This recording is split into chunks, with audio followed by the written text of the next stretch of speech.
నంద్యాల ఆటోనగర్ లో భూ వివాదం మరింత ముదురుతోంది. ఆటోనగర్ ప్రెసిడెంట్ జాకీర్ హుస్సేన్ ఆరోపణలను అడ్హక్ కమిటీ సభ్యులు ఖండించారు. మాజీ ఎమ్మెల్యే భూమా బ్రహ్మానంద రెడ్డిపై చేసిన వ్యాఖ్యలు సరికావని మండిపడ్డారు. సభ్యుల నుంచి 60,000 రూపాయల నుంచి 2.5 లక్షల రూపాయల వరకు వసూలు చేసినప్పటికీ 5-6 ఏళ్లుగా స్థలాలు కేటాయించలేదని ఆరోపించారు. ప్రతి సంవత్సరం పాత కమిటీ ఆడిట్ లెక్కలు ఇచ్చేదని, కానీ ప్రస్తుత ప్రెసిడెంట్ లెక్కలు బయటపెట్టడం లేదని విమర్శించారు.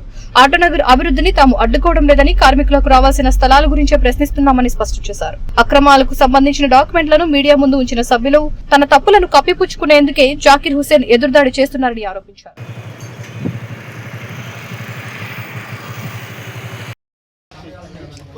అందరు ఇక్కడ చూడండి, ఇక్కడ చూడండి, పేపర్లో పట్టుకోండి, ఇట్లా చూడండి.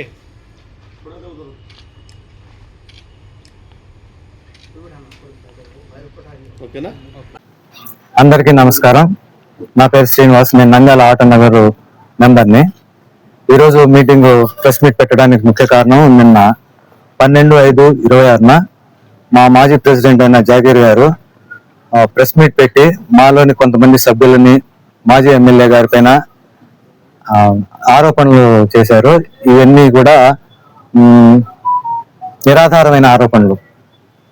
దానికి కౌంటర్ ఇవ్వడానికి ఈరోజు మేము ఈ ప్రెస్ మీట్ ని ఏర్పాటు చేస్తున్నాం.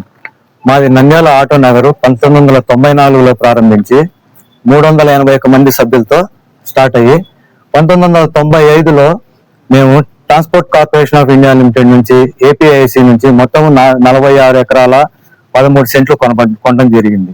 దీనికి 74 లక్షల రూపాయలు ఆ రోజు మేము అందరం కలుపుకొని కొనున్నాం.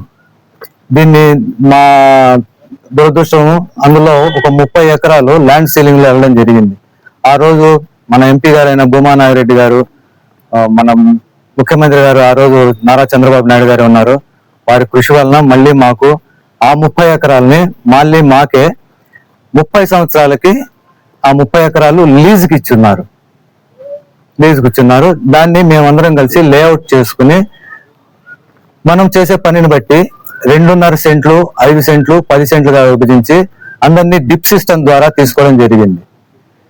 కానీ నిన్న జాకీర్ గారు చెప్తూ నేను దీనికి ఎంతో కష్టపడ్డాను అన్నారు.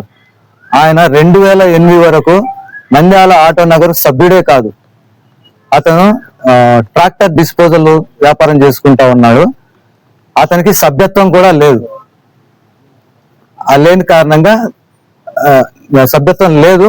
తర్వాత అతను 2008 నుంచి 2014 ఉన్న కమిటీ వరకు ఉన్న కమిటీ వాళ్ళది టైం అయిపోతున్న టైంలో అతను కొంతమందిని, మన సభ్యుల్ని కలుపుకొని నేనే ప్రెసిడెంట్ గా ఉంటానని చెప్పి వారితో చెప్పించుకోవడం జరిగింది. మేము కూడా వారి మాటని గౌరవించి కొనసాగడానికి ఒప్పుకుని ఉన్నాము. కానీ రూల్ ప్రకారం అయితే అతను సభ్యుడు కానందువలన, డిపోటర్ కానందువలన అతనికి అసలు ప్రెసిడెంట్ గా ఉండే అర్హత లేదు. కానీ మా సభ్యుల మీద గౌరవంతో మేము అతన్ని కంటిన్యూ చేయడం జరిగింది. మా అసోసియేషన్ నిబంధనల ప్రకారం జనరల్ బాడీ మీటింగ్ ప్రతి సంవత్సరం పెట్టి ఆటోనగర్ యొక్క అకౌంట్స్, తర్వాత ఆడిట్ ఖర్చులు, సభ్యత్వ వివరాలు సభ్యులకు తెలియజేసి వాటి మీద ఏమైనా కొత్త నిర్ణయాలు తీసుకుంటే దాని మీద నిర్ణయాలని ఎజెండా రూపంలో దాన్ని తీసుకుని మన ఎజెండా చేసి దాన్ని రెజల్యూషన్ గా పాస్ చేసుకుని చేయాలి. కానీ 2014 నుంచి ఈ రోజు వరకు ఏ సంవత్సరం కూడా జనరల్ బాడీ మీటింగ్ అనేది జరగలేదు. లీజుకి ఇచ్చిన 30 ఎకరాలు 388 జీవో ద్వారా నారా చంద్రబాబు నాయుడు గారు నామినల్ రుసుముతో మనకు 2017లో బై ఎలక్షన్స్ అప్పుడు రెగ్యులరైజ్ చేశారు. చేసినప్పుడు దాన్ని 388 జీవో నిబంధన ప్రకారం సభ్యుడు బిలో పావర్టీ లైన్ అంటే తెల్ల ration card, above poverty line అంటే పింక్ రేషన్ కార్డు ఉన్న వాళ్ళకి మాత్రమే అని చెప్పబడింది. ఆ రోజు మేము కూడా అటువంటి సభ్యులమే ఉన్నాం. తర్వాత ప్రభుత్వం నిబంధన ప్రకారం కుటుంబానికి ఒక స్థలమే ఉండాలి. తర్వాత ఎవరన్నా అమ్ముకున్న దాని సంగతి అది తర్వాత. గవర్నమెంట్ రూల్ ప్రకారం కుటుంబానికి ఒక స్థలమే సొసైటీ నుంచి కానీ ప్రభుత్వం నుంచి కానీ వెళ్ళాలనేది నిబంధన, ఖచ్చితమైన నిబంధన. కానీ వీళ్ళు ఇష్టానుసారంగా బయట వ్యక్తులకి వారి కుటుంబ సభ్యుల పేర్ల మీద రిజిస్టర్ చేసుకుని ఉన్నారు. మీకు అవి సర్వే నెంబర్లు, ప్లాట్ నెంబర్లతో సహా నేను మీకు పేపర్ ఎవిడెన్స్ నేను ఇస్తాను. ఇంకో విషయానికి వస్తే భూమా బ్రహ్మానంద రెడ్డి గారు మున్సిపాలిటీ వాటర్ ని మనకి ఆయన హయాంలో, ఆయన ఉన్న 1.5 సంవత్సరాల హయాంలోనే మనకి ఎదురుగా ఉన్న కాలనీ వరకు తీసుకొచ్చున్నారు. అది రైల్వే వాళ్ళతో మాట్లాడి అక్కడ అబ్జెక్షన్ చేస్తే దాన్ని అబ్జెక్షన్ ని తీయించి వాళ్ళతో మాట్లాడి దానికి అప్రూవల్ తీసుకొచ్చి ఆ పని చేయించున్నారు. తర్వాత వచ్చేసి ఆటో నగర్ ని మున్సిపాలిటీలో కలపాలనే ప్రపోజల్ మొట్టమొదటిగా ఆయనే చేస్తున్నారు. ఇవన్నీ ఆయన చేసిన పనులు కదా. తర్వాత బ్రహ్మానంద రెడ్డి గారు చెప్పినట్టు కోట్ల అక్రమాలు జరగలేదన్నారు.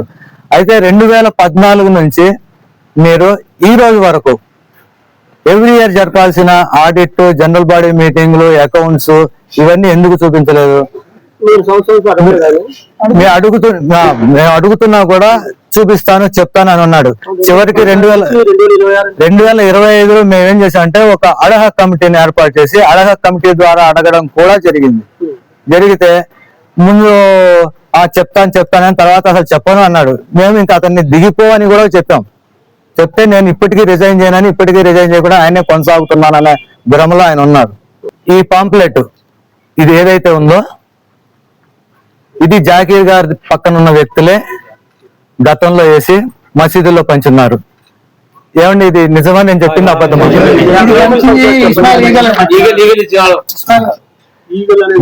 దీనిలో రాసింది ఇది నేను రాసింది కాదు. ఇస్మాయిల్. ఓకే. ఆటో నగర్ ని కాపాడుకోండి, నారా చంద్రబాబు నాయుడు ఆటో నగర్ నందు జరిగిన అవినీతి, ప్రెసిడెంట్ డిస్పోజల్ జాకీర్ 2014లో 6,50,000 అప్పు, 6,50,000 అప్పు ఉండేది. ఇప్పుడు 20 కోట్లకు సంబంధించిన స్థలాలు డబ్బులు కాజేశాడు. మరియు ఈ క్రింది వారికి సహకరించిన ట్రెజరీ యూసఫ్, వైసీపీ కౌన్సిలర్ 25 కోట్ల ప్రాపర్టీ కబ్జా చేసినారు. సెక్రటరీ జాకీర్, వీసీ కాలనీ మాజీ కౌన్సిలర్ 20 కోట్ల ప్రాపర్టీని కబ్జా చేసినారు. ఆటో నగర్ సభ్యులంతా ఏకమై మీ ఆస్తిని మీరు కాపాడుకోండి అనేది ప్రింట్ చేసి మసీదులో పంచడం జరిగింది. ఇది ఏదైనా అంటే ఆ రోజు చెడు వ్యక్తి అని చెప్పిన మీరు ఈ రోజు ఆయన మంచి వ్యక్తి అని పక్కన కూర్చుని మీరు చెప్పడం అనేది ఏదైనా దీనికి సమాధానం మీరే చెప్పాలి. ఎందుకంటే ఇది మేము చేసింది కాదు, మేము చెప్పింది కాదు. ఇప్పుడు మా దగ్గర ఉన్న కొంత డాక్యుమెంట్లు వాళ్ళు ఏ సర్వే నెంబర్ లో ఉన్నారన్నది కూడా ఈ వ్యక్తి మనకి ఇవ్వడం జరిగింది. చెప్పండి. మీకు వాళ్ళకి ఇన్ని సంవత్సరాల నుంచి ఉన్నారు కదా, ఎందుకు మీ మధ్య విభేదాలు వచ్చాయి? విభేదాలు అంటే ఇప్పుడు ఇక్కడ విభేదం ఏమీ లేదు. మీకు ఇప్పుడు ఇందాక చెప్పాను, నాకు స్థలం ఉంది, నేను పని చేసుకుంటున్నాను, నడుస్తాం. మన సంస్థకు చెందాల్సిన ప్రాపర్టీస్ ని అన్యాక్రాంతం చేసి బయట వ్యక్తులకు ఇవ్వడము, వీళ్ళు అమ్ముకునే ఆ డబ్బుల్ని మరి లెక్క చూపించకపోవడము సంస్థకు చేసే అన్యాయంగా నేను భావిస్తున్నా. దాన్ని ఖచ్చితంగా ఆ స్థలాలు, దానికి సంబంధించిన అకౌంట్లన్నీ కూడా సంస్థకు తిరిగి ఇవ్వాలని నేను డిమాండ్ చేస్తున్నాను. ఏదేమైనా ఇంకొక విషయము, దీంట్లో రాజకీయ నాయకుల్ని తీసుకొచ్చి వారి మీద ఆరోపణలు చేయడం అనేది సరైన పద్ధతి కాదు. మీరు నిన్న చాలా చక్కగా చెప్పారు, కూర్చుని మాట్లాడుకుందామని. 1.5 సంవత్సరంగా మనం అడుగుతున్నాం, కూర్చుని మాట్లాడుకున్నాను, మీరు ఎందుకు రాలేదో మీరే చెప్పాలి. అందరికీ నమస్కారము. నా పేరు మద్దులు. పైన ముందు కమిటీలో నేను జాయింట్ సెక్రటరీ. ఆ తర్వాత ఇప్పుడు ఇది విభేదాలు ఎందుకు వచ్చినాయి అని అడిగినారు కదా మీరు. ఈ విభేదాలు ఎందుకు వచ్చినాయి అంటే అన్ని చోట్ల ఈయన ఫ్లాట్ చేసినాడు, గోడంగ్ ఆఫీస్ రూమ్ పలకొట్టినాడు. అప్పటి నుంచి ఫ్లాట్ అంతా జరిగింది. ఆ తర్వాత పిల్లలకు డబ్బులు తీసుకున్నాడు. డబ్బులు తీసుకుని కూడా వాళ్ళకు 8 సంవత్సరాలైంది. 8 సంవత్సరాల నుంచి తిప్పి వాళ్ళకు బెజ్జాడికి వచ్చేసి భూమారెడ్డి గారికి మనం పోయినాము, కానీ ఆయన రాలేదు. ఆయన చెప్తున్నాడు భూమారెడ్డి వాళ్ళకి వచ్చి ఇది కాదు, ఆయన మేమే పోయినాం సార్, మా బాధ చూడండి, మన వాళ్ళు బీదవాళ్ళు ఉన్నారు, బీదవాళ్ళు కొట్టున్నారు సార్, మాకు చూడండి సార్ అంటే ఆయన వచ్చినాడు. కానీ మన వాళ్ళు బీదవాళ్ళు ఏం లేదు. వాళ్ళు ఏమంటున్నారు, ముస్లింలకు వాళ్ళకు కమిటీ ఇది మైనార్టీలకు ఇది పెట్టాను అంటారు. లేదు, అట్లాంటి సమస్యనే లేదు. మనకు చాలా సంతోషంగా ఉన్నాం మనం. ఎందుకంటే అందరూ వర్కర్ కాబట్టి పిల్లలు చాలా మంది బాధపడుతున్నారని ఆయనకి పోయినా కానీ ఆయన వచ్చినాడు.